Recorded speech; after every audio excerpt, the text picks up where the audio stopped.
Hello everyone, एक बार फिर से स्वागत है आप सभी लोगों का आपके अपने चैनल जीएस बाय शुभा में। तो कैसे हैं आप लोग सभी। मैं आशा करती हूँ आप सभी लोग बहुत ही अच्छे होंगे, एकदम स्वस्थ होंगे। तो चलिए अब हम अपनी आज की केमिस्ट्री की क्लास पर आते हैं। सो गाइस, जैसे कि आप लोग जानते ही हैं, केमिस्ट्री में जो हमारा टॉपिक चल रहा है उसका नाम क्या है, एटम एंड मॉलिक्यूल्स। आज हमारे इस टॉपिक की 14वीं क्लास है।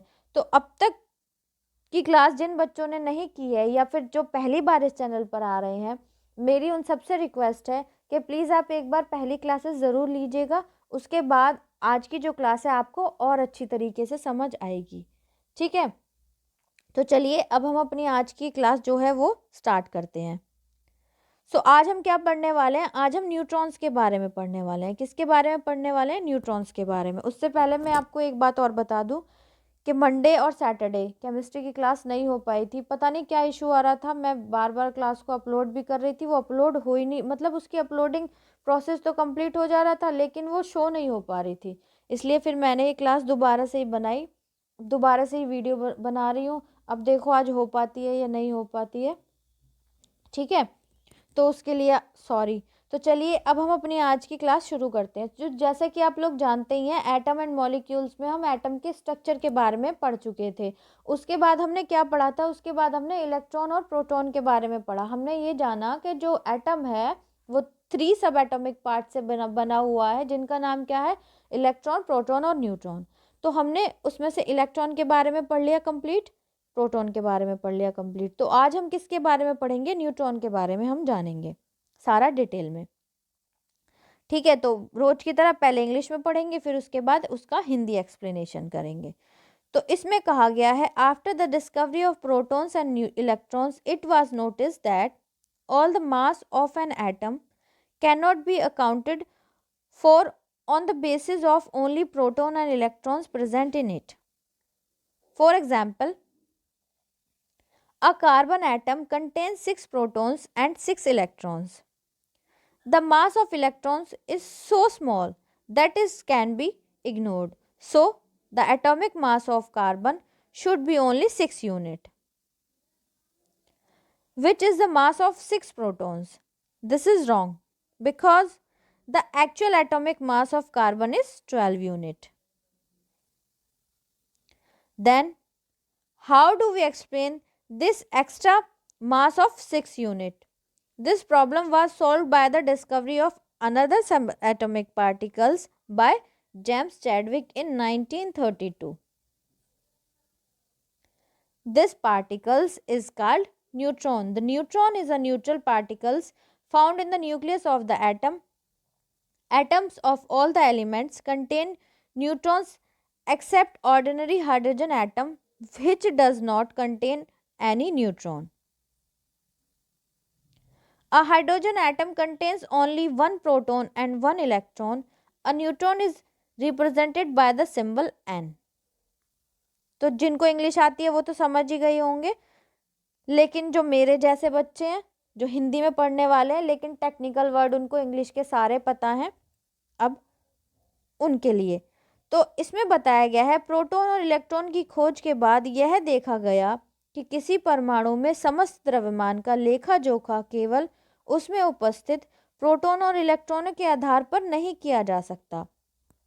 क्या हुआ, जब प्रोटॉन और इलेक्ट्रॉन की खोज हो गई उसके बाद क्या देखा गया, उसके बाद यह देखा गया कि किसी भी परमाणु में जो उसका समस्त द्रव्यमान है, जो उसका कंप्लीट मास है, उसका जो लेखा जोखा है केवल उसमें उपस्थित जो प्रोटॉन और इलेक्ट्रॉन्स हैं, उसमें जो प्रेजेंट नंबर ऑफ प्रोटॉन और इलेक्ट्रॉन्स हैं उसके आधार पर नहीं किया जा सकता। फॉर एग्जाम्पल हम कह सकते हैं कि उदाहरण के लिए, अब उदाहरण भी मैंने इसमें एग्जाम्पल भी डाल दिया है, एक कार्बन परमाणु में 6 प्रोटॉन और 6 इलेक्ट्रॉन होते हैं। सभी लोग जानते होंगे जिन्होंने पहली क्लासेस कर ली होंगी कि कोई भी कार्बन परमाणु है उसमें क्या होता है, 6 प्रोटॉन होते हैं और 6 इलेक्ट्रॉन होते हैं। अब इलेक्ट्रॉन का द्रव्यमान इतना कम है कि इसकी उपेक्षा की जा सकती है। इलेक्ट्रॉन का जो द्रव्यमान है, हमने पढ़ लिया था कि जो इलेक्ट्रॉन का जो मास होता है वो ना के बराबर होता है, इसलिए हम उसको उसकी उपेक्षा कर सकते हैं, उसकी उपेक्षा की जा सकती है। ठीक है, अतः कार्बन का परमाणु भार केवल 6 यूनिट होना चाहिए। तो इस हिसाब से तो जो कार्बन है उसका जो एटॉमिक मास है वो 6 यूनिट होना चाहिए। जब जो हम इलेक्ट्रॉन का जो एटॉमिक मास है उसको हम ना के बराबर ले रहे हैं, तो फिर इस हिसाब से जो कार्बन है उसका जो एटॉमिक मास है वो केवल 6 यूनिट ही होना चाहिए, जो कि 6 प्रोटॉनों का द्रव्यमान है, जो कि क्या है 6 प्रोटॉन्स का मास है। यह गलत है। क्यों गलत है? क्योंकि कार्बन का वास्तविक परमाणु द्रव्यमान 12 यूनिट होता है। लेकिन जब जिन लोगों को पता होगा उनको ये पता होगा, बेसिक सी बात है, 10th तो सभी करके आए हैं, तो सब उनको ये पता होगा कि जो कार्बन है उसका जो एक्चुअल एटॉमिक मास होता है, जो वास्तविक परमाणु द्रव्यमान होता है, वो 12 यूनिट होता है, 12 यूनिट होता है। ठीक है, तो हम 6 इकाई के अतिरिक्त द्रव्यमान की व्याख्या कैसे करेंगे? तो जो 6 इकाई जो अतिरिक्त द्रव्यमान है, जो मास है, उसकी जो व्याख्या है हम फिर कैसे करेंगे? तो 1932 में जेम्स चैडविक द्वारा एक अन्य उप परमाणविक कण की खोज से इस समस्या का समाधान हुआ। तो 1932 में क्या हुआ, जेम्स चैडविक नाम के एक साइंटिस्ट थे, तो उन्होंने क्या एक अन्य उप परमाणविक मतलब कि एक और सब एटॉमिक पार्टिकल की खोज से इस जो प्रॉब्लम थी उसका सॉल्यूशन निकाल लिया, या उसका समाधान हुआ, या उसका समाधान किया। तो हम ये कह सकते हैं कि 1932 में न्यूट्रॉन की खोज जेम्स चैडविक द्वारा की गई थी। चलिए अब आगे चलते हैं। आगे कहा गया है इस कण को न्यूट्रॉन कहा जाता है। तो इस कण को हम उन्होंने क्या नाम रखा? न्यूट्रॉन नाम रखा। न्यूट्रॉन पर परमाणु के नाभिक में पाया जाने वाला एक तटस्थ कण है। जो न्यूट्रॉन है, न्यूट्रॉन क्या है? न्यूट्रॉन परमाणु के न्यूट्रॉन क्या है? एक परमाणु के नाभिक में पाया जाने वाला एक क्या है? तटस्थ कण है। साधारण हाइड्रोजन परमाणु को छोड़कर सभी तत्वों के परमाणुओं में न्यूट्रॉन होते हैं। जो अगर हम साधारण हाइड्रोजन को देखें, 1H1 को देखें, तो उसके अंदर क्या है? उसके अंदर न्यूट्रॉन नहीं है। बाकी जितने भी परमाणु हैं उनके अंदर क्या है? न्यूट्रॉन होते हैं। जिनमें कोई न्यूट्रॉन नहीं होता, जिनमें जो हाइड्रोजन है उसमें कोई न्यूट्रॉन नहीं होता, लेकिन जो हाइड्रोजन के अलावा और जो परमाणु है मतलब उसमें क्या है? न्यूट्रॉन होते हैं। ठीक है, आगे कहा गया है एक हाइड्रोजन परमाणु में केवल एक प्रोटॉन और एक इलेक्ट्रॉन होता है। एक न्यूट्रॉन को प्रतीक n द्वारा दर्शाया जाता है। तो एक हाइड्रोजन जो 1H1 है, 1H1 में है, तो उसके अंदर क्या है? एक ही इलेक्ट्रॉन है और एक ही प्रोटॉन है, उसमें न्यूट्रॉन नहीं है। लेकिन उसके अलावा हाइड्रोजन के अलावा जो और भी एलिमेंट्स हैं उनके परमाणुओं के अंदर न्यूट्रॉन पाया जाता है। हम कह सकते हैं कि जो हाइड्रोजन है उसके अंदर, हाइड्रोजन का एक परमाणु वाले में जो 1H2 है उसके अंदर तो होता है, और 1H3 के भी अंदर न्यूट्रॉन होता है, लेकिन 1H1 के अंदर न्यूट्रॉन नहीं पाया जाता। आई होप इतनी बात आपको क्लियर हो गई होगी। ठीक है, तो ये था न्यूट्रॉन के बारे में, और आपको ये पता भी चल गया होगा कि न्यूट्रॉन की खोज किसने की और कब की। तो न्यूट्रॉन के बारे में आपको सब अच्छे से समझ आ गया होगा। चलिए, अब हमें ये नहीं पढ़ना कि खोज किस प्रकार से की, कैसे की, क्या हुआ, क्योंकि वो एग्जाम में नहीं पूछा जाता। मैं सिर्फ उतना पढ़ा रही हूँ जो एग्जाम में पूछा जाता है। जितना भी डीप क्वेश्चन आ जाए इससे बाहर नहीं आएगा। ठीक है, अब हम क्या किसके बारे में पढ़ेंगे? अब हम पढ़ेंगे मास ऑफ न्यूट्रॉन के बारे में, जो कि क्या होता है? न्यूट्रॉन का द्रव्यमान, उसके बारे में हम जानेंगे। तो इसमें कहा गया है the mass of a neutron is equal to the mass of proton. The relative mass of a neutron is 1 unit. The absolute mass of a neutron is 1.6 into 10⁻⁻24 gram. Hindi में समझते हैं। हिंदी में कहा गया है कि जो न्यूट्रॉन है, न्यूट्रॉन का द्रव्यमान प्रोटॉन के द्रव्यमान के बराबर होता है। सभी को पता है कि न्यूट्रॉन का द्रव्यमान प्रोटॉन के द्रव्यमान के बराबर होता है। नहीं पता है तो प्लीज़ अब से ध्यान रखिएगा कि किसी भी एटम के अंदर जितने नंबर ऑफ न्यूट्रॉन होते हैं, उतने प्रोटॉन होते हैं, उतने ही नंबर ऑफ न्यूट्रॉन होते हैं। तो हम कह सकते हैं कि न्यूट्रॉन का द्रव्यमान प्रोटॉन के द्रव्यमान के बराबर होता है। न्यूट्रॉन का जो आपेक्षिक द्रव्यमान है वो तो 1 यूनिट होता है, लेकिन न्यूट्रॉन का जो कंप्लीट द्रव्यमान है, पूर्ण द्रव्यमान है, वो कितना आता है? 1.6 इंटू 10⁻⁻24 ग्राम। ठीक है, तो ये क्वेश्चन आ जाता है, ये ध्यान रखना कि जो न्यूट्रॉन का जो पूर्ण द्रव्यमान है वो क्या है 1.6 इंटू 10⁻⁻24 ग्राम। इतना ही न्यूट्रॉन का होता है, इतना ही प्रोटॉन का होता है, इलेक्ट्रॉन का कम होता है, -19 हो जाता है, ना के बराबर होता है। अब हम जानेंगे चार्ज ऑफ न्यूट्रॉन के बारे में, मतलब कि जो न्यूट्रॉन है उसके आवेश के बारे में। तो सब मतलब कह सकते हैं हम कि जो न्यूट्रॉन है उस पर कोई आवेश नहीं होता, बाकी और अब हम पढ़ के जब सारा और अच्छे से समझेंगे। Neutron has no charge, it is electrically neutral. Neutron का कोई आवेश नहीं होता है, यह विद्युत रूप से उदासीन होता है। मतलब ना तो न्यूट्रॉन के ऊपर पॉजिटिव चार्ज होता है और ना ही न्यूट्रॉन के ऊपर नेगेटिव चार्ज होता है। तो हम ये कह सकते हैं कि जो न्यूट्रॉन होता है वो न्यूट्रल होता है, यानी कि उदासीन होता है। एन से न्यूट्रॉन, एन से नो चार्ज, ऐसे हम याद रख सकते हैं, नो चार्ज। चलिए अब आगे जानते हैं, आगे इसी के अंदर क्या बताया गया है। We are now in a positive to explain why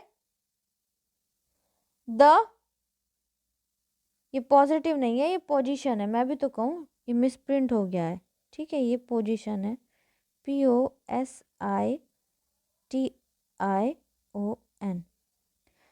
We are now in a position to explain why the atomic mass of carbon is 12 unit. तो बिल्कुल स्टार्टिंग में हमने जब पढ़ा था कि कोई भी जो कार्बन है उसका जो एटॉमिक मास है वो 12 यूनिट होता है। तो अब न्यूट्रॉन के बारे में पढ़ने के बाद, न्यूट्रॉन के चार्ज के बारे में पढ़ने के बाद, न्यूट्रॉन के मास के बारे में हम पढ़ने के बाद, तो हम इस पोजीशन पे पहुँचे हैं, या हम यहाँ तक पहुँच चुके हैं कि हम ये कह सकते हैं कि जो कार्बन है उसका जो एटॉमिक मास है वो कितना है, 12 यूनिट है। It is now known that a carbon atomic contains 6 protons and 6 neutrons, each have a mass of 1 unit. Okay तो अब हिंदी में समझते हैं, हिंदी में क्या कहा गया है। हिंदी में बताया गया है, अब हम यह समझने की स्थिति में हैं कि कार्बन का परमाणु भार 12 यूनिट क्यों होता है। अब यह ज्ञात है कि एक कार्बन परमाणु में 6 प्रोटॉन और 6 न्यूट्रॉन होते हैं, जिनमें से प्रत्येक का द्रव्यमान क्या होता है, 1 यूनिट होता है। आई होप ये बात आपको बहुत ही अच्छे से समझ आ गई होगी। अब हम एक एज ए एग्जाम्पल मैं नोट किया है, ऐसे समझ लेंगे। तो एटॉमिक मास ऑफ कार्बन क्या है, mass of 6 protons plus mass of 6 neutrons. तो 6 इंटू 1, क्योंकि 1 यूनिट है हर एक उसका, और 6 इंटू 1, तो जब हम मल्टीप्लाई करेंगे आपस में तो टोटल कितना आ जाएगा, 12 यूनिट। तो हम कह सकते हैं कि जो कार्बन है तो उसका एटॉमिक मास कितना होता है, 12 यूनिट होता है। इसी तरीके से हम और जो एलिमेंट्स है कार्बन के अलावा उनका भी एटॉमिक मास हम इसी तरीके से फाइंड कर सकते हैं, ठीक है। सो ये थी हमारी आज की क्लास न्यूट्रॉन के बारे में। आई होप आपको बहुत अच्छे से समझ आ गई होगी। अगर नहीं आई है तो प्लीज़ आप कमेंट में बताइएगा, मैं कोशिश करूँगी कि और अच्छे से समझा पाऊँ। नेक्स्ट क्लास में हम क्या पढ़ेंगे, स्टार्टिंग में हमने ये जान लिया था कि जो एटम है उसकी स्ट्रक्चर कैसी होती है, क्योंकि एट प्रेजेंट में हम जानते हैं, एट प्रेजेंट में जो एटम की स्ट्रक्चर होती है कैसी होती है, स्टार्टिंग में हमने वो जाना था। लेकिन अब हम क्या जानेंगे कि पहले जो थॉमसन थे उन्होंने एटम के बारे में क्या बताया, एटम की स्ट्रक्चर के बारे में बताया, क्या बताया, या फिर हम कह सकते हैं कि Thompson model of the atom. फिर उसके बाद हम उसके अंदर जो जो बातें थी, जो जो थॉमसन ने बताई, उसके क्या ड्रॉबैक्स निकले बाद में जाकर, वो भी हम पढ़ेंगे। फिर हम, क्योंकि क्वेश्चन आता है एग्जाम में, फिर हम रदरफोर्ड के जो एटॉमिक मॉडल है उसके बारे में पढ़ेंगे, उसके ड्रॉबैक्स के बारे में पढ़ेंगे, और साथ ही फिर हम जो बोहर का जो एट प्रेजेंट में जो यूज़ हो रहा है, जो बोहर ने जो एटॉमिक मॉडल दिया था किसी भी एटम का, वो हम जानेंगे, ठीक है। धीरे धीरे हम सारा कुछ कंप्लीट डिटेल में पढ़ते चलेंगे। तो आई होप आज की क्लास आपको अच्छी लगी होगी, समझ आई होगी। प्लीज़ कमेंट में ज़रूर बताइएगा और क्लास को लाइक ज़रूर कीजिएगा, और बच्चों तक भी इस क्लास को ज़्यादा से ज़्यादा शेयर कीजिएगा, चाहे आपका इंस्टा अकाउंट हो, चाहे आपका फेसबुक अकाउंट हो, चाहे आपका व्हाट्सएप अकाउंट हो, जो भी आप यूज़ करते हो, प्लीज़ ज़्यादा से ज़्यादा क्लास को शेयर कीजिएगा। चैनल के लिंक को भी और बच्चों तक शेयर कीजिएगा, और आपके जो साथ जो पढ़ने वाले हैं उनसे भी चैनल को प्लीज़ सब्सक्राइब ज़रूर कराइएगा। अगर आप इस चैनल पर नए हैं तो प्लीज़ चैनल को सब्सक्राइब ज़रूर कीजिएगा, बेल आइकन को भी प्रेस कीजिएगा, ताकि जब मैं वीडियो अपलोड करूं तो आप तक नोटिफिकेशन आ जाए। गाइस आज के लिए इतना ही, अब मिलते हैं कल की क्लास में, तब तक के लिए थैंक यू वेरी मच।